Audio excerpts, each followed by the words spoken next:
What's up, Cyberhawks? It's your man Eric. And in today's video, we're going to be going over this cool lab I did, kind of like creating like a keylogger and actually documenting the whole thing on GitHub. And yeah, this was like 2 years ago. Yeah, probably like 2.5 years ago. So I actually may have to do this again. Let me know in the comments if you guys want to see me do this again, like make like a whole video talking about this. But I thought this was pretty cool. I think I kind of like the idea slightly from Josh Metacore, I believe. So check him out for sure. If I can find his video on it, I definitely will. But I believe I saw that was cool and I wanted to mimic it. So this is like more red team. So I have my red team part of my GitHub. So let's go ahead and click on that. And yeah, stealth keylogger to attack home network. And before I go over this, like the whole premise of this was like, there's like a family computer in the house and you are putting this keylogger in there. So then you can, I guess, get your sister's or your parents' passwords and whatnot, in the house. So everybody shares this computer and whatnot. But again, this was just for fun.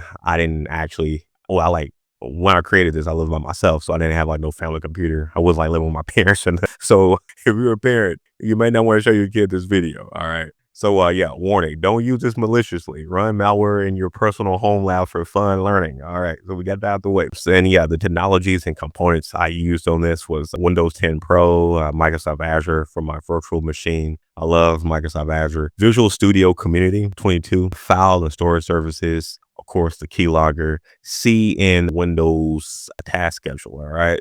So I haven't seen this in a long time. So let's like briefly go over this, see what we can get. So the setup, okay. Yeah, I use Azure to create my virtual machine running Windows 10 Pro from my mock home that was run to the keylogger malware. And here's like a slightly bigger picture. I named the resource group Keylogger RG, Keylogger Machine 1. I mean, like, this isn't like anything like very important like for the video itself, but if you guys want to like, have like extra details, definitely check out, the details there, and or if you wanted to check out my GitHub. But anyway, yeah, we got that set up. And then from here, I downloaded the Visual Studio Community 2022. And yeah, I downloaded that. Those are pretty much using for this. And then you should still be able to access this, I believe. And then after I get our virtual machine created and then installing Visual Studio, I then downloaded our keylogger file from the net and saved the malware project code for the test. I kept the default name assets so it's easier to follow along. Okay, but in actuality, I will change them to something more random. Okay, yeah. So let's see if I can make this bigger. So yeah, on this, I kept like the default information keylogger, is there in the text. However, in the actual environment, if I'm like trying to actually attack somebody, you shouldn't have it named this. You shouldn't call your keylogger. Have something again random, having something like blends in with other stuff on that person's computer or on that person's network. But yeah, for educational purposes, we kept everything in the default. So it's easy for, us to visualize and see, hey, this is a keylogger right here. This isn't actually anything just random. And then, yeah, okay. So that was the first part, getting everything kind of set up there. Next is the testing of the keylogger. All right. So yeah, getting to the practical part of the project, looks like I opened up the keylogger in Visual Studio to view the code and make any changes if needed. And yeah, for this one, the default code was fine. I didn't have any issues with it. But as you guys can see on Visual Studio, the code there for the keylogger, all right there. And then let's go back here. Okay, it looks like, okay, testing out the keylogger, I was able to go to several different sites, put in credentials and websites, etc., and was able to see live in the console window each of our keys being recorded. All right, cool. And I put some screenshots there of me going to different places. So when I type in www.google.com, as you guys see on the left hand side of the screen, if I can I make this bigger? Okay, I guess I can't make it bigger, but on the left side of the screen up here, it says .google.com on the left side. So on the right side, I'm typing in google.com and the keylogger is actually seeing my actual keys that I'm pressing in. And then let me show you guys another one down here. I want to chase. And yeah, I put the username, fake account, password. And on the left side, I'm able to see this information. As you guys can see right there, you got shift key, enter fake password. And then do I got fake accounts on here? Yeah, all my backspaces. So pretty much everything I'm putting in, my shift key, all of it is getting written down. So if I'm on the other side and I'm getting all the information, I'm able to decipher this myself and then, put in the information myself and get into their account. So yeah, that was that. And yeah, I was able to test out the archive feature of this keylogger as well, being able to find previous tracked keylogged information in a notepad folder. So not only was I able to see this live, but downloading this keylogger, we were able to have an archive file. And I unfortunately can't show you because it looks like the image is tripping. So I can't like show you like a bigger image of it, but I might zoom in on this for you guys. But yeah, in the files, in the archives, when I click on it, I'm able to see all of the information that has been written. I forgot how many characters it was set to. I want to say it was set to like a certain limit before like there were like new ones on there. So this is an FY right there. And then setting up the task scheduler for this. So yeah, after we saw that the keylogger worked correctly, I went to the final steps of my project was setting up the task scheduler so that we will be able to have the keylogger running in the background to catch credentials of anyone accessing our family home PC. And I mean, I guess that's kind of self-explanatory why we did this, because we're not going to be actively telling our little sister, hey, can you get out the computer for a minute? Let me just download this keylogger here and do all this stuff right here. No, we're going to set it up ahead of time so then we can catch everybody later on throughout the day or throughout the week or throughout the months. So the first step is removing the large black console from popping up when the keylogger is running. Because, yeah, you will get errors like, things blocking like, hey, this is some malware, this is something trying to attack. Let's shut this down. So you can remove this from properties, transferring the output type from console application to Windows application, and then testing out to make sure it'll run up. I can't even show you a bigger screen of that. But anyway, I might zoom in though. And then going to task scheduler, I set a trigger to start at log on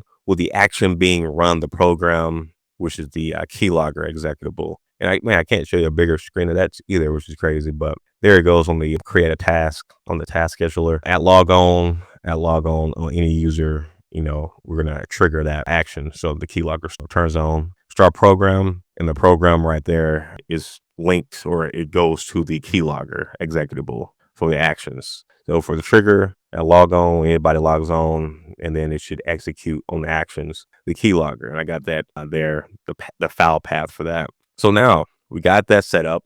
Now we have to go ahead and test this out. So for this example, we were testing out somebody logging into their Facebook account on the home computer. So yeah, after we set up that, I then restarted the virtual machine and then logged back into the family computer, all right, to test it out to see if everything would work. Keylogger working in the background. So, they're not aware, and the removal of the black command console popping up, because we don't want anything popping up again, giving them any inclination that something is actually tracking you. All right. And then, I tested out several sites, and everything ended up working expectedly. And I guess after I did Facebook, I did Google, try to log into my email. And it looks like here, I can't show you a bigger version, but anyway, I then found my archive text file, and I'll able to confirm the information I was typing in was actually being recorded here. Okay, yeah, I do remember this part a little bit. So after I went to all the different sites, Facebook, type in a fake name, fake password, Google, fake name, fake password, I then went back to the archived file and saw if everything was still actually typing in for that, and everything was going to Facebook, the fake password, fake username, all that was recorded. So great. Looks like we're good to go. And then the analysis of the ransomware. So lastly, I wanted to view the contents of our malware and see it being analyzed by a virus checker. So I went to VirusTotal for the final check. VirusTotal is a great site. If you are in cybersecurity, I'm pretty sure you probably heard of the site and you probably use it on a daily. But again, this was before I got into cybersecurity. This was like, I guess back when I was still studying, like this was like almost 3 years ago. So it's crazy how stuff I'm doing back then, I'm like doing daily now. But anyway, from here, we're able to see that our malware was detected by 47 out of 72 machines. So this keylogger is out there and they know about it and they never know about it. And then in the details section, we can also find more information regarding the keylogger, including the hashing and additional info. And I think that's always good to, just to have some additional info when you're looking at some of these on VirusTotal. And it looks like the ones that weren't able to detect our keylogger malware were probably because their anti-virus engine was not utilizing anomaly-based or behavior-based detection, instead using signature-based detection, whereas which one detected codes was customized. Okay, that makes sense. And I talked about this before, one of my other projects, but some of these, they don't detect it if it's, again, customized. I did do a slight customization where I'm typing maybe like certain things in the code. So even though it was still obviously shown by majority of these machines. There's chances that when you do some projects like this, you may get less or you might get more than me, depending on how you utilize the code or whatnot.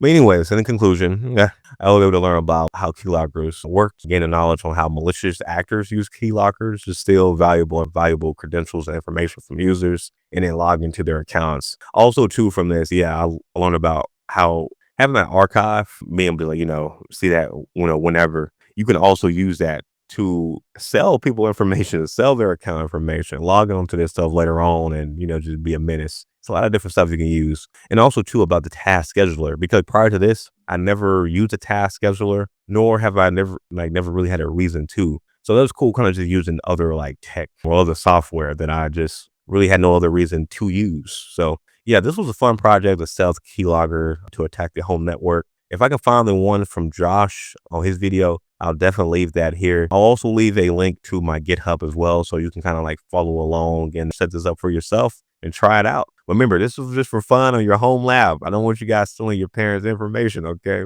Well, anyway, guys, if you haven't already, be sure to hit that like button and subscribe. I will be seeing you guys in the next one. Peace.